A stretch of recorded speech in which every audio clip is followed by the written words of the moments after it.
পারমার্থিক বিষয়ের প্রতি আমার কি বিশ্বাস বা দৃঢ়তা বৃদ্ধি পাচ্ছে, যে পারমার্থিক বিষয়ের প্রতি আমার আগ্রহ বাড়ছে, জাগতিক বিষয়ের প্রতি আমার কি অনীহা আসতেছে।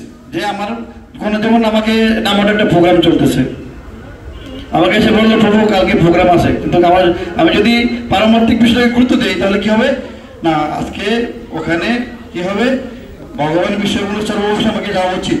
যদি এদিকে আমি সায় দিই তাহলে বুঝতে হবে যে আমার কি পারমার্থিক উন্নতি হচ্ছে।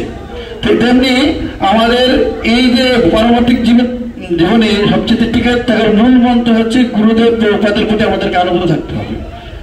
আমার জীবনের আমার ঘটনা একটা ঘটেছিল যে যখন আমি চাকরি করতাম তখন মানে এমন অবস্থা হয়েছিল, তখন একটা সমস্যার কারণে আমি মামার বাসা ছেড়ে গিয়ে বাড়ির থেকে এসে ডিউটি করতাম।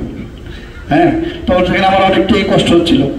তো একদিন আমি বাড়ির থেকে সকাল থেকে বেরিয়ে গুরুদেবের কাছে গুরুদেব বন্দনা করতে করতে প্রভাব বন্দনা করতে করতে আমি ডিউটিতে আসি। সেদিন আবার কি হয়েছিল, বাড়িতে আমি যেতাম এখান থেকে মানে বেশি দূরত্ব ছিল, লঞ্চে যাতায়াত করতাম। তো একটা লঞ্চ কি করে একদিন যায় ডাইরেক্ট, আরেকদিন যায় হচ্ছে কি লোকাল। তো আমি যেদিন সেদিন ঘটনা ঘটেছিল, সেদিন লঞ্চটা ছিল ডাইরেক্ট, আমি লঞ্চে উঠে পড়ছি, লঞ্চ চলে গেছে আমাকে নিয়ে ভোলা। আমি নামবো কোথায়, কাঠপুট্টি, মানে মুন্সিগঞ্জ কাঠপুট্টি নামবো, আমাকে নিয়ে গেছে ভোলা। তখন সারাদিন না খাওয়া ওখানে আমি চিন্তা করলাম আসলে তো কাজটা আমার ঠিক হয় না। তখন গুরুদেব প্রফেসর প্রার্থনা করলাম আমার যে ভুল, আসলে এটা আমার ভুল হয়েছে, আপনার আমাকে কীভাবে করুন। তারপরে দিন আমি যখন ফিরে আসলাম তখন আমার বস ছিলেন অপু ঘোষ, তিনি তখন তার কাছে বাড়ি থেকে, আমি বাড়ি যাই নাই, বাড়ি থেকে ফোন করে বলছে আসে নাই কেন, কোথায় গেছে, স্টেশনে বলে গেছে, সেও শুনতে পেয়েছে।